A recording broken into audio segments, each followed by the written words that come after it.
Uh, am I audible?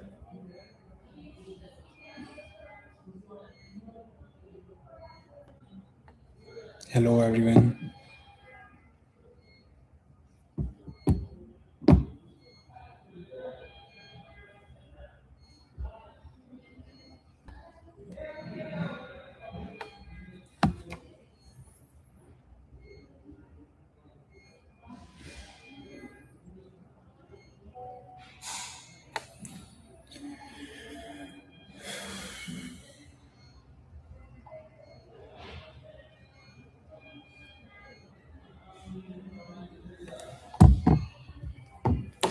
Thank you very much, everyone. Pranam, namaste, everyone.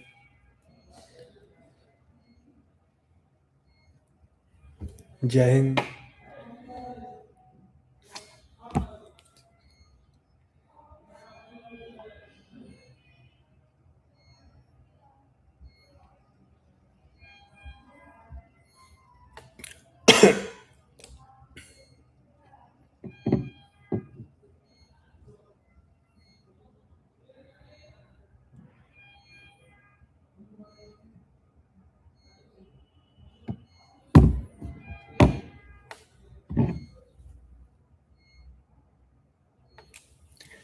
Thanks, buddy.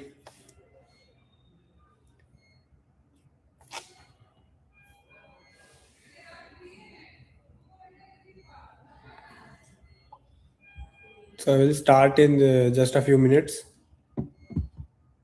Hello again, everyone.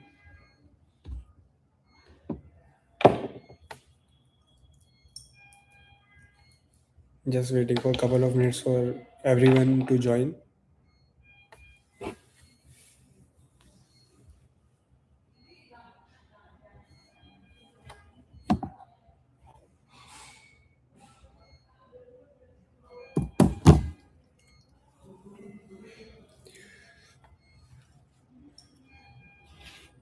Yeah, just we'll start in just a few minutes.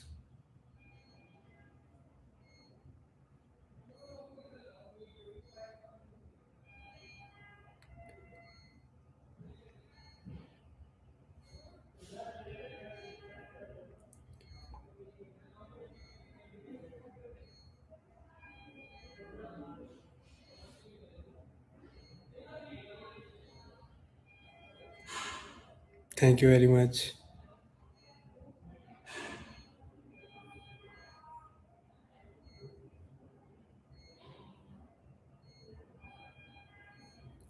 Okay, so uh, just a second.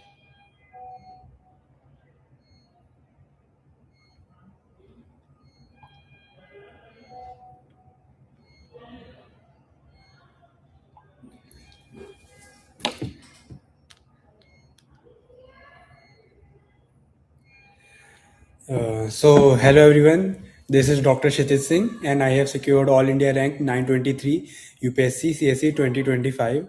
And it has been a long journey. I started my journey in 2022 when I completed my internship. By profession, I am a doctor, and 2016 batch I took admission in MBBS in Lucknow, KGMU, and then 2021 I did my graduation, and after that 1 year of internship. So since 2022 I have been preparing for UPSC, but my initial two attempts were not really good. I was not able to clear prelims in 2022 and 2023 as well.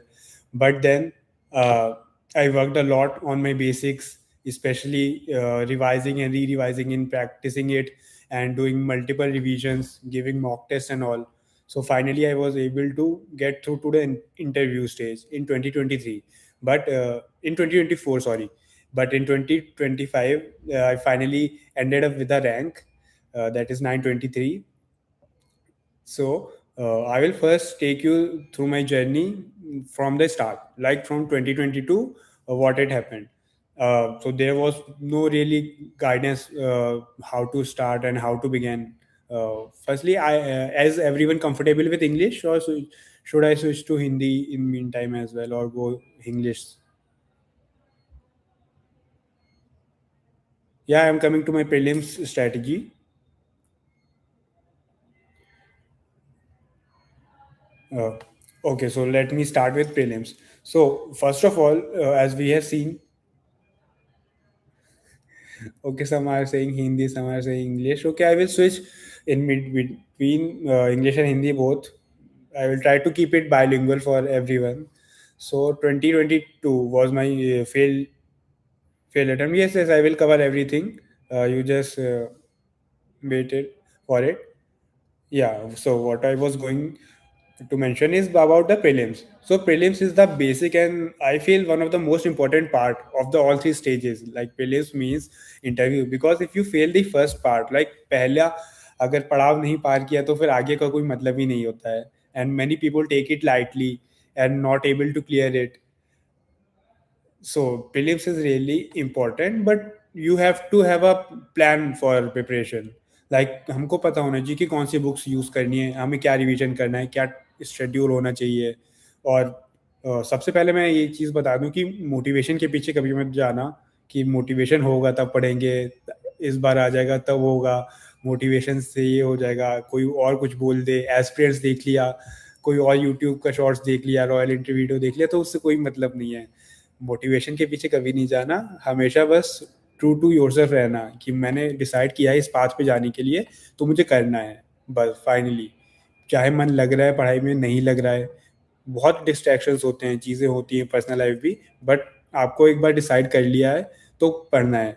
फिर आपके आती है prelims की तैयारी. तो prelims की जो book list थी मेरी वो क्लियर कट थी, क्योंकि मेरे दो प्रीलिम्स फेल हुए थे तो मैंने बैठ के एनालाइज किया. सबसे पहले मैं हिस्ट्री पे आऊँगा. हिस्ट्री में देखो स्पेक्ट्रम अभी भी है, काफ़ी अच्छी किताब है हर चीज़ के लिए, क्योंकि उसमें आपका बेसिक से जितने भी अभी तक आए हैं PYQ आप देख लो पिछले 5-10 सालों के, काफ़ी हद तक उन्होंने कवर किए हुए हैं. और PYQ तो मतलब सिर्फ हिस्ट्री के लिए ही नहीं, बाकी सारे सब्जेक्ट्स जितने भी हैं GS के, उसके लिए PYQ बहुत मतलब लिटरली आप बाइबल बोल सकते हो कि PYQ तो मस्ट ही है, करने ही है. और हिस्ट्री के लिए मैं स्पेशली बोलूँगा कि मिनिमम आप 10 ईयर्स के करो, आप कर सकते हो तो 20 ईयर्स के जाओ हिस्ट्री पे, क्योंकि हिस्ट्री पे बहुत ऐसा होता है, रेपिटेटिव थीम्स होती हैं. जैसे विजयनगर वाला थीम रेपिटेटिव है, कृष्णदेव राय अक्सर उन्हें पूछा है, चोलाज वगैरह इससे पूछते रहते हैं. और मिडीवल में आर्ट एंड कल्चर वाला पार्ट भी काफ़ी आ जाता है कि मुगल आर्किटेक्चर उसके हिसाब से पूछते हैं, और डांस. और स्पेशली आर्ट एंड कल्चर में जो करंट अफेयर्स वाला सेक्शन होता है, तो करंट अफेयर्स वाले सेक्शन में भी काफ़ी चीज़ें आ जाती हैं, तो उसमें अपडेट रहना है कि आर्ट एंड कल्चर के लिए भी मुझे करंट करना है. अभी मैं बाद में बताऊंगा कि करंट के लिए क्या क्या आपको करना होगा, है ना. तो आपने ये कर लिया कि मिडीवल की बात हो रही थी, तो मिडीवल में जो रिपीटेटिव थीम्स हैं हमने वो एनालाइज किए कि कौन कौन सी रिपीटेटिव थीम्स है PYQ के पिछले 10-20 साल के, और फिर उनको अच्छे से तैयार कर लिया. और अक्सर ये डाउट रहता है कि नोट्स बनाऊं या नहीं बनाऊं. तो अगर आपके पास किसी कोचिंग का सब्सक्रिप्शन वगैरह है तो वो एम्पल ऑफ मटेरियल देते हैं, तो just stick to one source. अगर आप कोई कोचिंग के मटेरियल को फॉलो कर रहे हो तो उस पर जाओ. अगर आप बुक फॉलो कर रहे हो कि NCERTs वगैरह फॉलो कर लिए हैं या किसी के और के नोट्स देख लिए, खुद बनाए हुए हैं, तो उस सोर्स पे रहो, but stick to one source only. और फिर अगर आप मॉक्स वगैरह देते रहोगे और PYQ और लगाओगे, उसके एक्सप्लेनेशंस वगैरह पढ़ोगे, तो उसमें जस्ट ऐड ऑन करते रहना आप. तो इस तरह से आप हिस्ट्री के जाओगे. और मॉडर्न की जैसे स्पेक्ट्रम मैंने बताई, स्पेक्ट्रम ही करना बहुत मुश्किल होता है एक्चुअली, क्योंकि उसमें इतनी सारी चीज़ें हैं, इतने बहुत होता है कि 1700 से स्टार्ट होता है और वो पूरे इंडिपेंडेंस तक जाता है, बहुत चीज़ें रटनी होती है, you just to cram a lot. But आपको वो चीज़ करनी पड़ती है. मुझे भी इनिशियली मैंने स्टार्ट किया था तो वो बहुत मुश्किल लगता था कि ये शाह आलम टू ये औरंगजेब वाला टाइम पीरियड का क्या रखना है, प्लासी बक्सर, यही मुश्किल से होता था कि प्लासी में क्या हुआ, बक्सर में क्या हुआ. और उसके बाद फिर पहले पूरे चार्टर एक्ट्स भी आ जाते हैं आपके 1773 वाले. तो वो चीज़ें आपको धीमे धीमे करनी पड़ेगी, एनालाइज करो उसे, लिख के देखो, चाहे तो कोई भी यूट्यूब वीडियो उठा लो, बहुत अच्छे अच्छे यूट्यूब वीडियोस होते हैं स्पेसिफिक टॉपिक्स को रिलेटेड, तो उससे भी अच्छी प्रिपरेशन हो जाती है.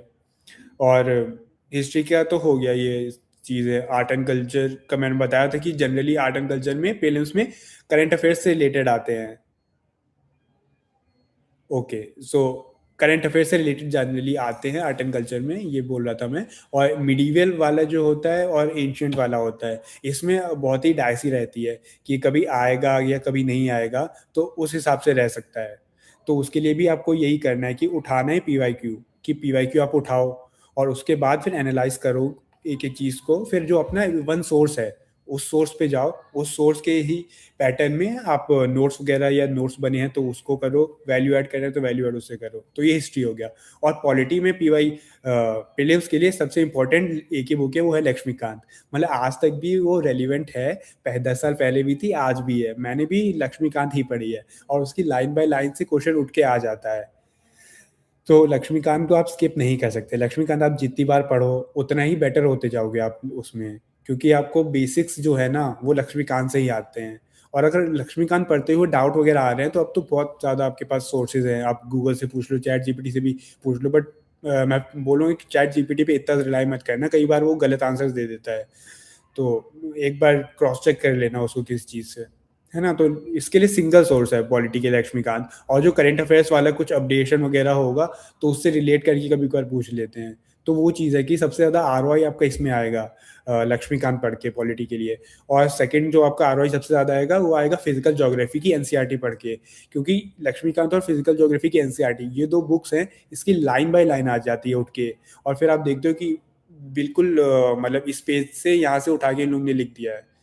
तो फिजिकल ज्योग्राफी की एनसीईआरटी है वो भी पढ़नी है। मतलब आपको ऐसा होना चाहिए ना, पूरा कॉन्सेप्ट ग्रैब हो जाए। और पूरे जो डायग्राम्स है, डायग्राम्स बिल्कुल मिस नहीं करने फिजिकल ज्योग्राफी के, क्योंकि उस डायग्राम से एक्सप्लेनेशन करके क्वेश्चन बन जाता है।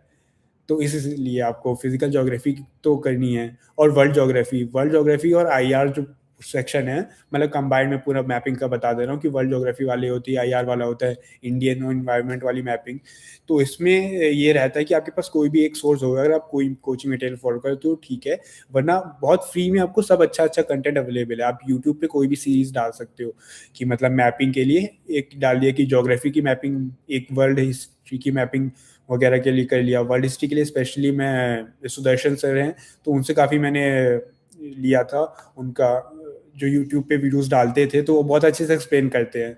तो इस वजह से मैं उन पे रिलाई काफ़ी किया था। और अब बहुत सारे टीचर्स भी हैं जो आईआर के लिए करते हैं, क्योंकि आईआर का हमेशा है कि आईआर का मैपिंग वाला क्वेश्चन आएगा ही। मतलब 2-3 तो क्वेश्चन आएंगे और ये आपके 4 से 6 नंबर लेके जाएंगे, तो यहाँ पे मिस नहीं करना है। आईआर अच्छे से करना है, पूरी वर्ल्ड मैपिंग अच्छे से करनी है, इन्वायरमेंट की भी मैपिंग अच्छे से करनी है। और ये इसके लिए मतलब लिटरली फ्री में बहुत अच्छा मटेरियल यूट्यूब पे अवेलेबल है। तो कोई एक टीचर या कोई एक सोर्स आप कर लो और उसकी मतलब 2-3 बार वीडियोस देखो। मैंने भी यही किया था कि मतलब यूट्यूब पे ही सेम वीडियो मैंने 2-3 बार देखे थे आईआर और वर्ल्ड मैपिंग के, तो उससे काफ़ी चीज़ें याद होने लगी थी बैठ के। और आईआर के लिए सबसे बेस्ट है कि आपको मैप होना चाहिए आपके पास। या तो अगर एटलस नहीं है तो स्पेसिफिकली जो चीज़ न्यूज़ में है या बहुत अक्सर पूछ रही है पीवाईक्यू वगैरह में, तो उसका एटलीस्ट उस पार्ट का कट आउट हो गया या गूगल से डाउनलोड कर लो, तो वो चीज़ वो होना चाहिए। Just a second.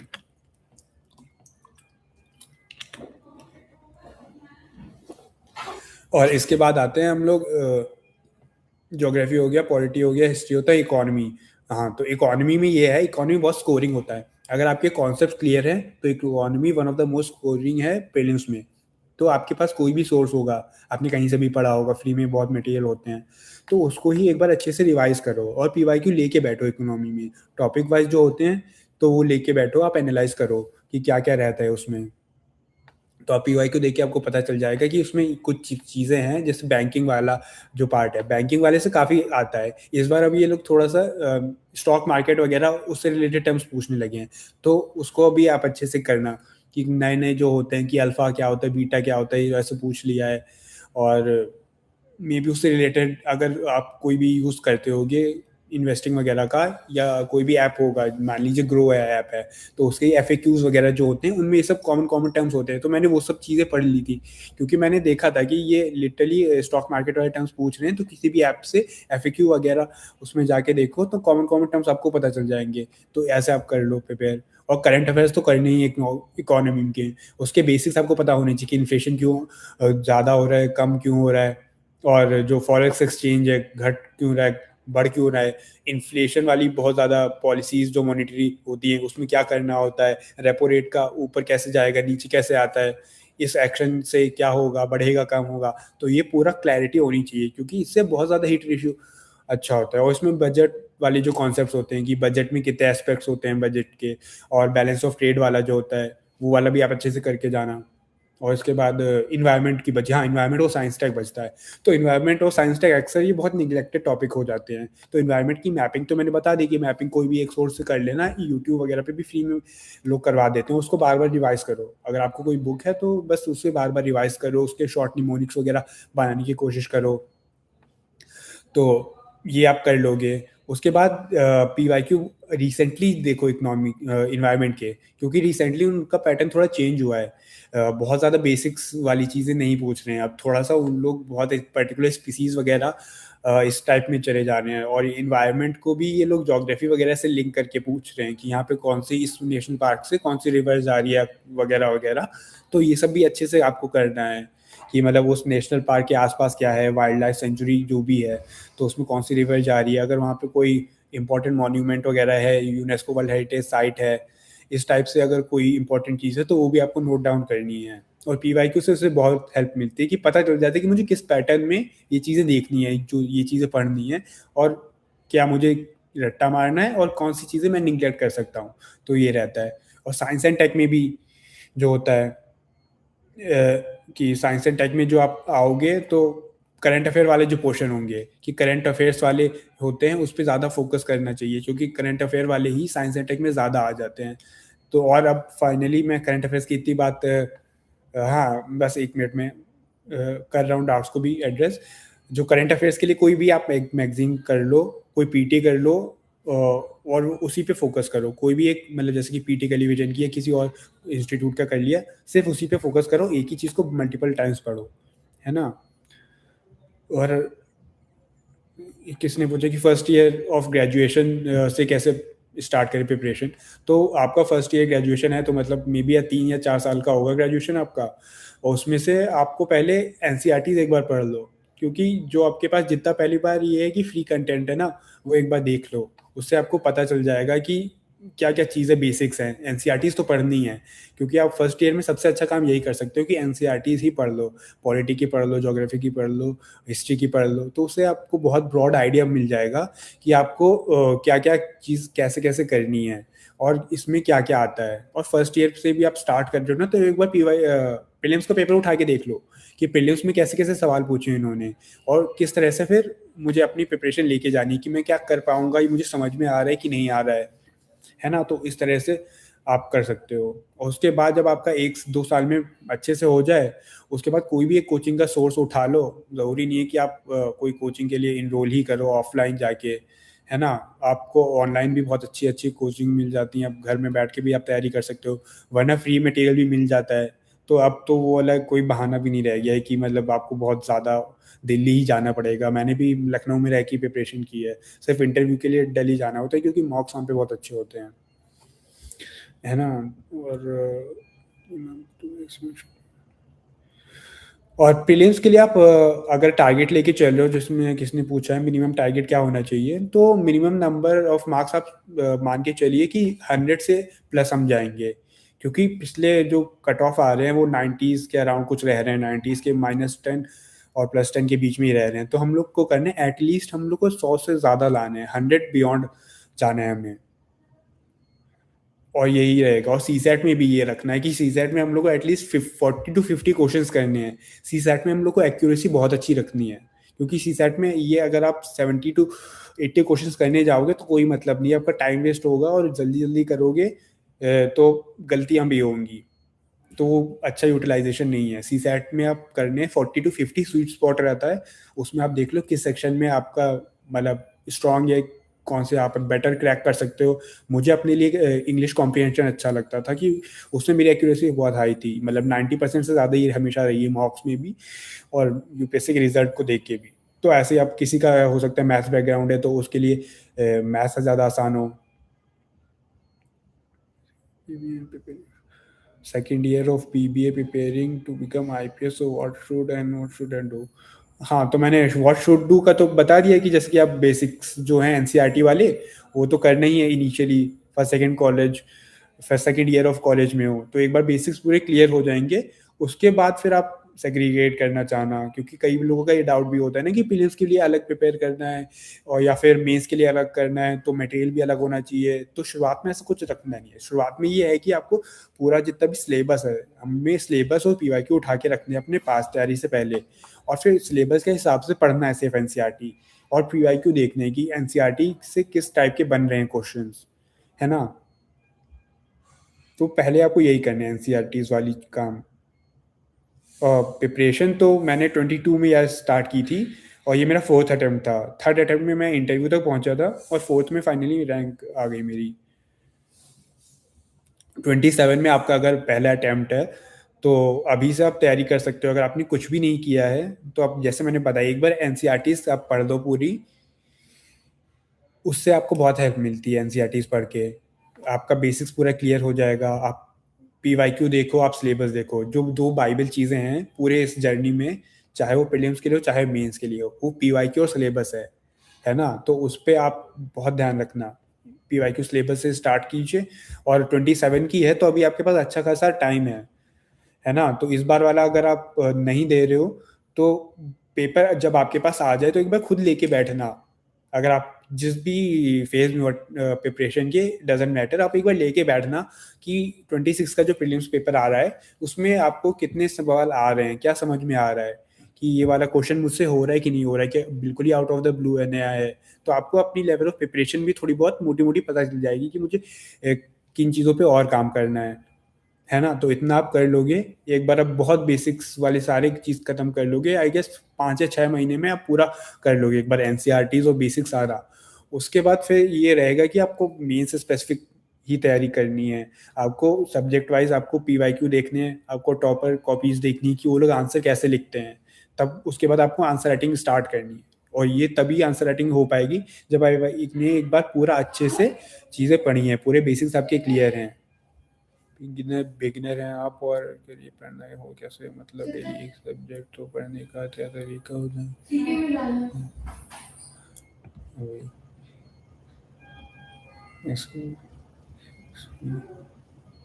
Excuse me just second.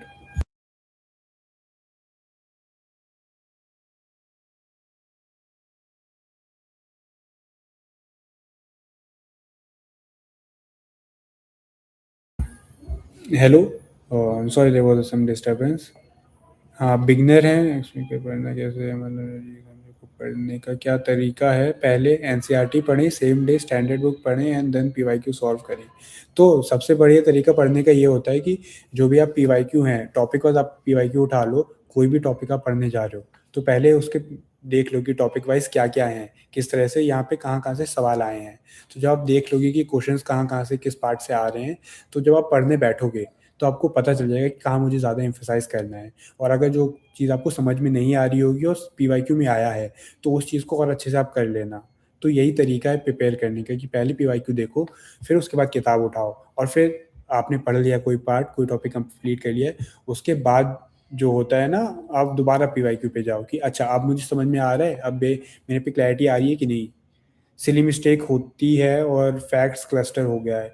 हाँ, ये होता है अक्सर कि इनिशियली जब आपने एक बार पढ़ा होगा या दो भी बार भी पढ़ा होगा तो सिली मिस्टेक्स बहुत ज़्यादा होती हैं। मेरे साथ भी ऐसे होती थी। तो उसके लिए एक सिंपल है कि आप मल्टीपल रिविजन्स करो, और एक ही सोर्स से।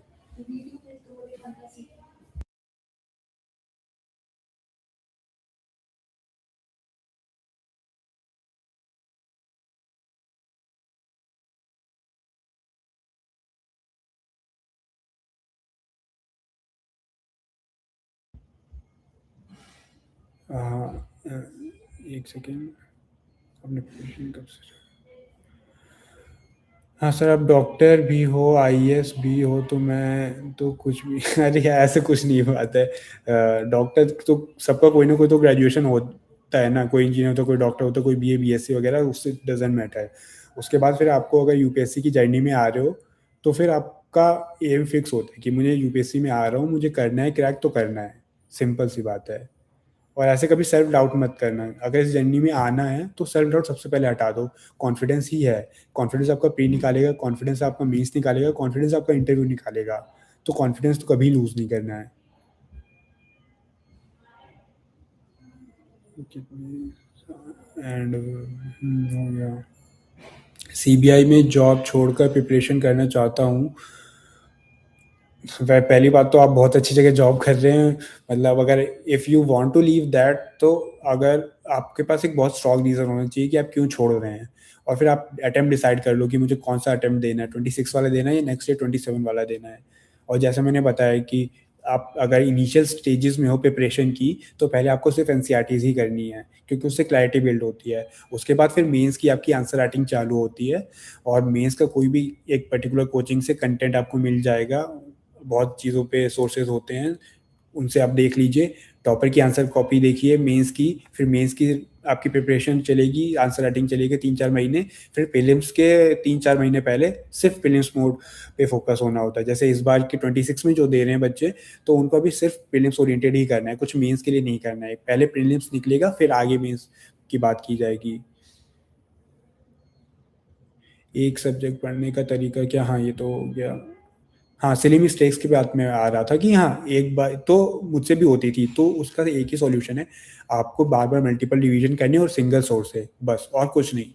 और जहाँ पे डाउट आ रहा है, क्योंकि कई चीज़ें कन्फ्यूजन वाली होती हैं, समझ में नहीं आती हैं, तो इसी वजह से जब डाउट अब आ रहा हो, तो उसको गूगल पे चेक कर लो या दोबारा बुक पे जाओ या यूट्यूब वीडियो देख लो, तो क्लैरिटी हो जाती है उससे। और हाँ, एनसीईआरटी 6 to 12 की ही मैं प्रेफर करता हूँ, क्योंकि एक बार आप 6 to 8 पढ़ोगे, फिर थोड़ा सा रिपीटिशन आ जाता है 9-10th में और फिर 11-12th में। पर 6 to 8 कर लोगे ना, थोड़ा सा अच्छा सा क्लैरिटी होती है। फिर एक बार आपने 6 to 8 कर ली, फिर दोबारा नहीं करनी है। फिर फाइनली आपको 11-12th की ही करनी है। मल्टीपल डिवीजन अगर करने हैं तो उसी की 11-12th की ही करने हैं। कॉलेज को सीजीएल क्वालिफाई किया, तो क्या आप बता सकते हो मुझे आइडियल? पहली बार कॉन्ग्रेचुलेशन, आपने सीजीएल क्वालिफाई किया है। तो आइडियल टाइम कितना लगेगा? ये actually person to person depend करता है आइडियल टाइम कितना लगेगा, क्योंकि अगर आप 1 साल प्रिपरेशन करने के बाद भी आप सक्सेस गारंटी नहीं कर सकते इस एग्ज़ाम में ना, कि 1 साल मैंने प्रिपरेशन लग के मेहनत की है तो भी मेरी रैंक आ जाएगी। आपको बस एक पर्टिकुलर लेवल का प्रिपेयर होना पड़ता है कि मैं इस लेवल पे प्रिपेयर हूँ कि मेरा प्रीलिम्स मेंस निकल जाएगा। तो उसके लिए जनरली जो बोला जाता है कि 1 साल लगता है। 1 साल आपने ढंग से किया, मुझे तो ज़्यादा ही लगे, आपको पता ही है मैं चौथा अटेम्प्ट था। तो वो डिपेंड करता है। पीवाईक्यू बुक, पीवाईक्यू की तो बहुत सारी हैं, मतलब आप कोई भी देख लो। 20+ ईयर्स वाली ही आप यूज़ करना, और उसमें एक्सप्लेनेशन जिसमें हो वाली ज़्यादा मैटर करती है, कि एटलीस्ट आपको जो ऑप्शंस होंगे उसमें पता तो होगा कि इसका आंसर सही क्या है, इसका गलत क्या है। मुझसे कनेक्ट करने के लिए आप इंस्टाग्राम पे कनेक्ट कर सकते हैं। इंस्टाग्राम पे मेरी आईडी है क्षितिज_सिंह001। और कुछ टाइम के लिए अवेलेबल रहूँगा मैं अभी इधर, क्योंकि उसके बाद मैं भी 26 का अटेम्प्ट दे रहा हूँ, क्योंकि मुझे रैंक इंप्रूवमेंट करनी है और डिज़ायर्ड सर्विस चाहिए मुझे। सर हम डायरेक्ट यूपीएससी में आ गए पढ़ने। हाँ, 6 to 12 मैंने जैसे बताया ना कि एनसीईआरटी एक बार 6 to 12 की पूरी पढ़ लो, फिर 6 to 8 वाली, 6 to 10th वाली रख दो, फिर 11-12th वाली है ना, उसको रिवाइज करो बस। 6 to 10th मुझे इसलिए मैं फोकस कर रहा हूँ पढ़ने के लिए, कि उससे कॉन्सेप्ट बहुत अच्छे से बिल्ड हो जाते हैं। क्योंकि वहाँ पे हम लोग का बहुत छूट चुका होता है, सिविक्स, ज्योग्राफी वगैरह, हिस्ट्री वगैरह। तो वहाँ पे एक तरह से जैसे 6th क्लास के बच्चे को समझाने वाली चीज़ें होती है ना, तो वैसे होता है, तो उससे इंटरेस्ट भी ज़्यादा बिल्ड होगा आपका। मेंस नोट्स में क्या क्या ऐड करना होगा? लाइक बेसिक स्ट्रक्चर और डॉक्ट्राइन बना रहा हूँ तो इंट्रो, कंक्लूजन, प्रेजेंट बना ली हूँ। बॉडी के लिए क्या नोट्स? सो मेंस में ऐसा एक्सप्लिसिट नहीं होता कि आप जब नोट्स बना रहे हो तो इंट्रो, बॉडी, कंक्लूजन में नोट्स हो। मेंस में अगर आप नोट्स बना रहे हो ना, तो टॉपिक वाइज होता है कि एक टॉपिक के रिलेटेड आपको जितना कंटेंट है, जितना बेसिक बेसिक चीज़ें हैं, इंपॉर्टेंट है, प्रॉस कॉन्स वगैरह, उस पे जैसे पॉलिटी की बात कर दी हमने, तो उसमें सुप्रीम कोर्ट के जो जजमेंट्स हैं, या आर्टिकल है कॉन्स्टिट्यूशन वाले, या कोई एक्ट है गवर्नमेंट वाला, या किसी बहुत ज़्यादा मोदी जी ने या फिर किसी और रिस्पेक्टेबल ऑनरेबल मिनिस्टर्स ने कुछ बोला है, श्री जयशंकर जी ने कुछ बोला है, तो जो बहुत हाई वैल्यू पर्सन है उन्होंने कुछ स्पेशली बोला है, उनके अगर कोटेशंस मिल जाए, तो ये सब आपका कंपाइल होके तब आपके नोट्स बनते हैं। और जब आप इंट्रो, बॉडी, कंक्लूजन की जो बात आप बता रहे हो, वो जब आंसर राइटिंग प्रैक्टिस करते हो तब उसमें आता है कि जब आपने कोई भी क्वेश्चन देखा, मान लीजिए बेसिक स्ट्रक्चर डॉक्ट्राइन वाला क्वेश्चन है कि बेसिक स्ट्रक्चर डॉक्ट्राइन बहुत ही एसेंशियल पार्ट है कि इंडिया के कॉन्स्टिट्यूशन का, तो आप इसमें आप इंट्रो जो करोगे तो इंट्रो में बताओगे कि basic structure doctrine is the heart and soul of the Indian constitution as mentioned in dash dash dash.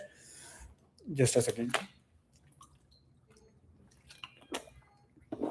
और फिर बॉडी में लिखोगे, बॉडी में थोड़ी सी उसकी हिस्ट्री लिख दोगे कि केशव नंदा भारती केस से आया, और थोड़ी कुछ और केसेस एक्सप्लेन कर दोगे कि इसमें बेसिक स्ट्रक्चर एक्सपैंड हुआ है ना। उसके फिर कुछ पॉजिटिव्स लिख दोगे कि why it is really essential, और फिर बाद में लिख दोगे कि कुछ चीज़ें जहाँ पे इम्प्रूव ज़्यादा कर सकते हैं हम। और बॉडी में मतलब कंक्लूजन में कोई भी कमेंट लिख सकते हो आप, जैसे कि मैंने बताया ना कि ऑनरेबल प्राइम मिनिस्टर या ऑनरेबल एक्सटर्नल अफेयर्स मिनिस्टर हो तो वो लिख सकते हो आप।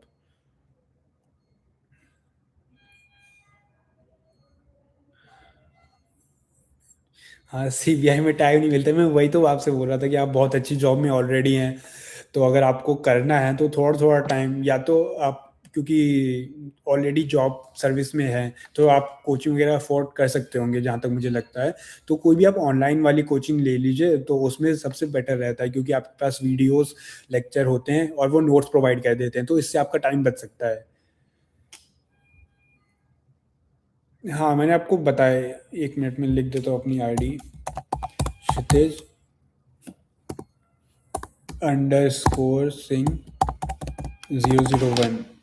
इस पे आप इंस्टाग्राम पे कनेक्ट कर सकते हो आप मेरे से। और बुक लिस्ट, हाँ बुक लिस्ट की बात आती है तो पहले बात करते हैं स्टार्ट हिस्ट्री से। हिस्ट्री में जो 11th 12th की एनसीईआरटीज़ हैं, एंशियंट मिडिवल और मॉडर्न की भी, मॉडर्न के लिए स्पेक्ट्रम पे ज़्यादा फोकस करो।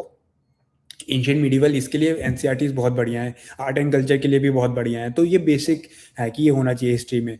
और पॉलिटी की जो बुक है एक ही है, पॉलिटी का गॉड, वो है लक्ष्मीकांत, वो आपको पढ़ना है। इकोनॉमी में मैंने ऐसा कोई बुक रिफर नहीं की थी, मैंने कोचिंग के नोट्स थे तो मैं वही पढ़ता था, बट एक शायद कोई विवेक सर हैं, उनकी बुक बहुत बहुत मतलब अच्छी है, ये मैंने सुना है, तो उस पर आप जा सकते हो।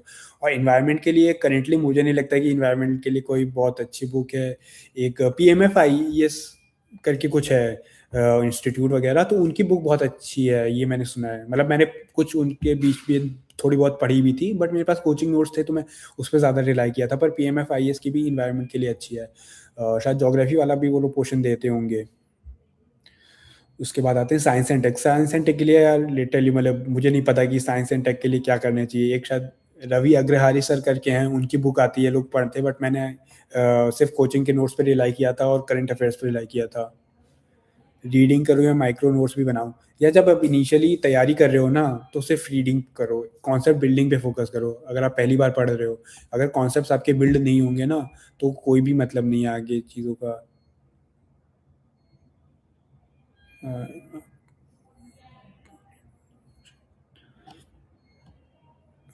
हाँ हाँ, मैं बता तो रहा हूँ कि जितने सब्जेक्ट्स हैं रिस्पेक्टिवली, और इंटरनल सिक्योरिटी के लिए होता है, इंटरनल सिक्योरिटी वगैरह के लिए कोई बुकलेट्स वगैरह जो होती है ना कोचिंग की, वो बहुत अच्छी रहती है GS3 के लिए, क्योंकि GS3 में 5 सब्जेक्ट हैं और वो प्रिपेयर करना ऐसा आसान चीज़ नहीं होती। मैं मीन्स के रिस्पेक्ट में बता रहा हूँ कि GS3 के लिए तो कोई भी आपको अवेलेबल होते हैं, कोचिंग सब लोड कर देती हैं फ्री में मटेरियल, तो वो सब आप परचेज कर सकते हो कि एक ही सोर्स रखो, उसको मल्टीपल टाइम्स रिवाइज करो।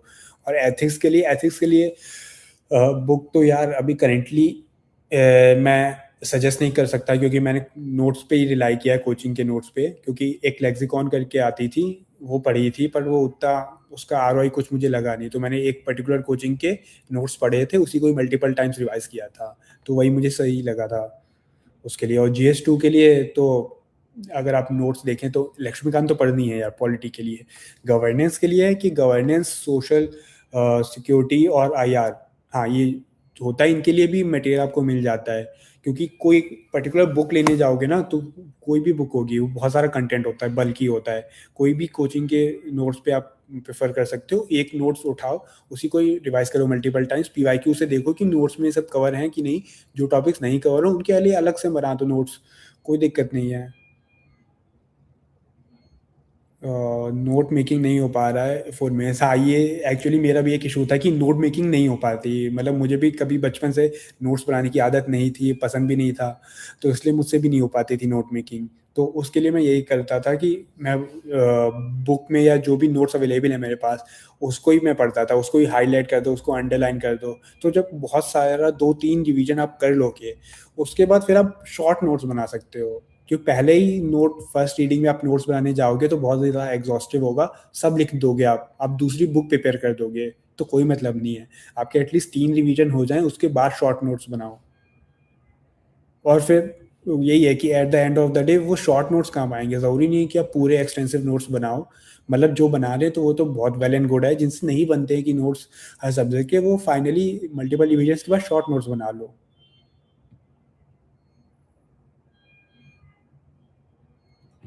अच्छा, आपके 60-70 मार्क्स आ रहे हैं। तो मॉक्स में आई गेस आप बता रहे हैं कि मॉक्स में शायद 60-70 मार्क्स आ रहे हो। तो मॉक्स में अगर इतने आ रहे हैं तो मॉक्स की दिक्कत नहीं है, क्योंकि मॉक्स में मेरे भी यार जो कोचिंग वगैरह के होते थे, उसमें मेरे भी 60-70 ही आते थे, तो उससे रिलेटेड नहीं है। मेरे 98 आए हैं अभी इसमें, और उससे पहले 90 प्लस ही थे। तो मतलब आपका डज़न्ट मैटर कि आपके मॉक्स में ख़राब नंबर आ रहे हैं, 60-70 आ रहे हैं, बट आपके इम्प्रूव हो जाएँगे अगर आप पीवाईक्यू अच्छे से कर लिया है आपने, आपको पैटर्न पता है उसका।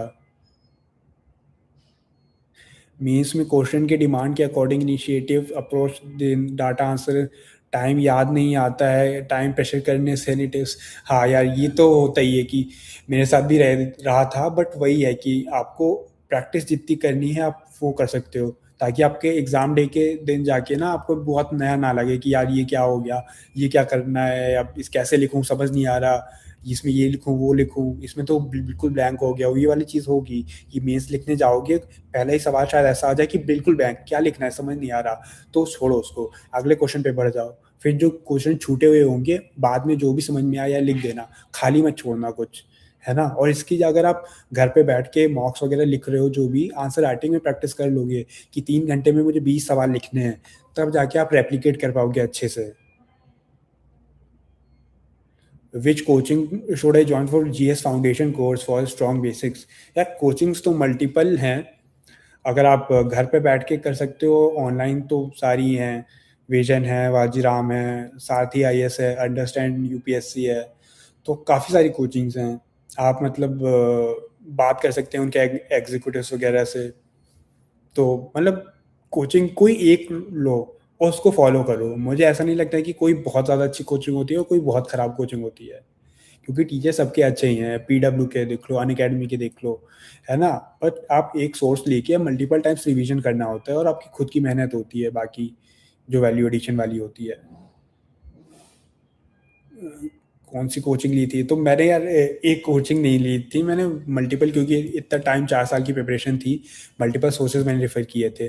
मैंने अनअकैडमी से फाउंडेशन किया था, उसके बाद फिर मैंने सारथी आईएएस का भी मेंस के लिए लिया था, उनका जो बंडल कोर्स होता है, और फिर अंडरस्टैंड यूपीएससी का मैंने प्रीलिम्स के लिए जो उनका कंटेंट आता है मैड वाला, वो फॉलो किया था। तो मैंने खुद ही मल्टीपल सोर्सेज़ से चीज़ें की हैं।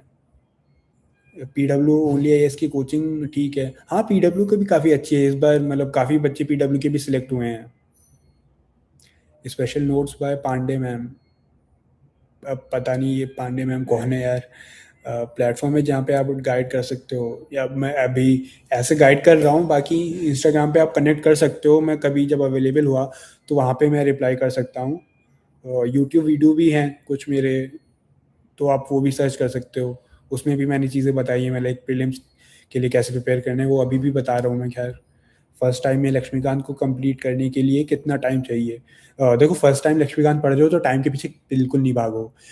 फर्स्ट टाइम जब पढ़ रहे हो तो एटलीस्ट आपको समझ में कुछ तो आ रहा है, क्योंकि बहुत चीज़ें नहीं आएँगी। फर्स्ट टाइम बस आप ये कोशिश करो कि थोड़ी चीज़ें आ जाएँ, है ना?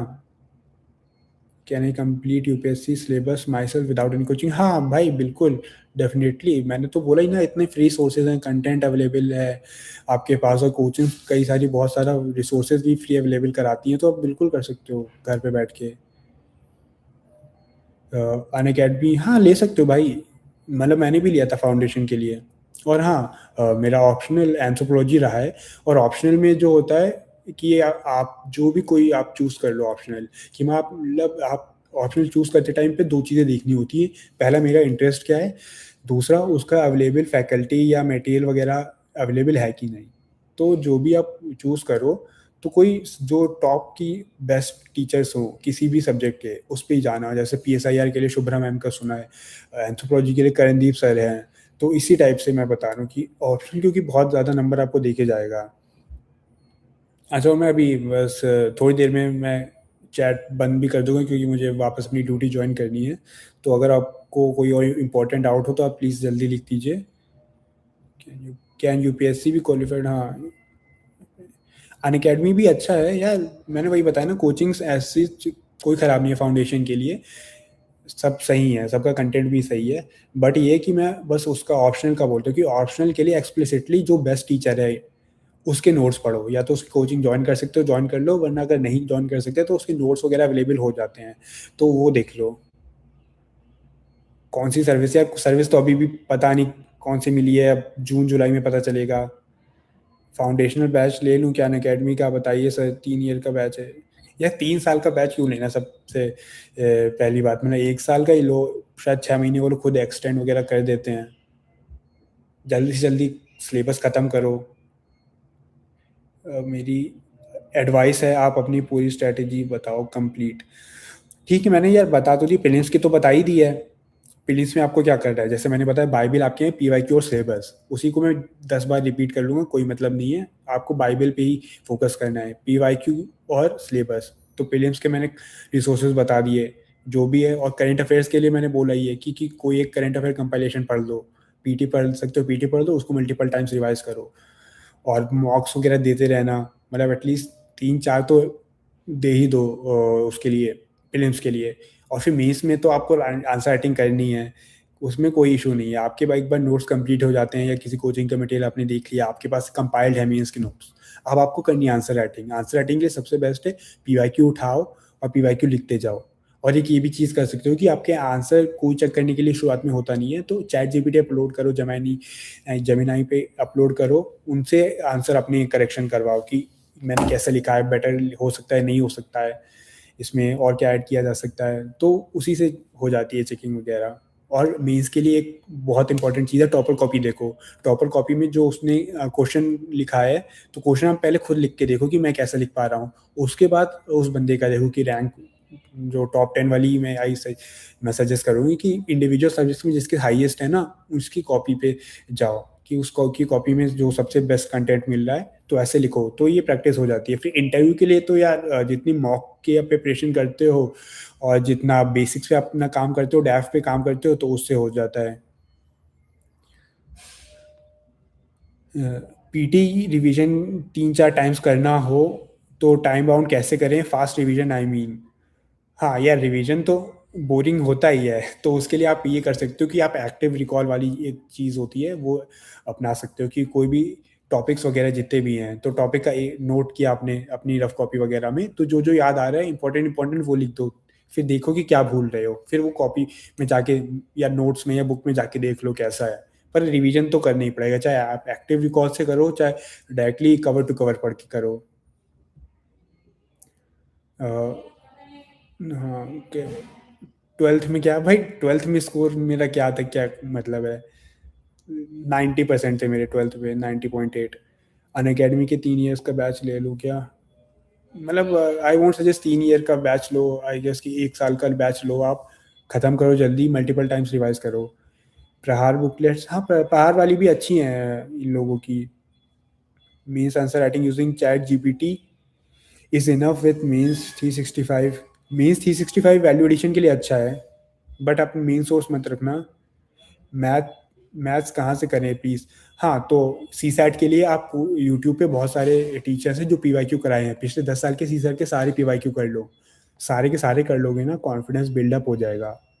और बस पीवाईक्यू पे जब पकड़ हो जाएगी तो कोई दिक्कत नहीं रहेगी। मॉडर्न हिस्ट्री में स्पेक्ट्रम की जगह केवल एनसीईआरटी से हो सकता है यार, मैंने एनसीईआरटी मॉडर्न की नहीं पढ़ी है, तो मैं इस पे नहीं बोल सकता हूँ, तो मैं स्पेक्ट्रम का ही बता सकता हूँ। फर्स्ट ईयर में हूँ अन अकेडमी का एक बार। हाँ ठीक है, तो कर सकते हो, अगर फर्स्ट ईयर में और 3 साल का फाउंडेशन कोर्स करना है तो कर लो। बट मैं सजेस्ट नहीं करूँगा फिर भी। मैं वही बोलूँगा कि 1 साल या मैक्सिमम 1.5 या 2 साल का। इकोनॉमी के लिए टॉपर्स बोलते हैं मुनाज सर के हैंडआउट अच्छे हैं। हाँ, मुनाज सर के हैंडआउट अच्छे हैं, मैंने भी मुनाज सर की इकोनॉमी के लिए पढ़े थे।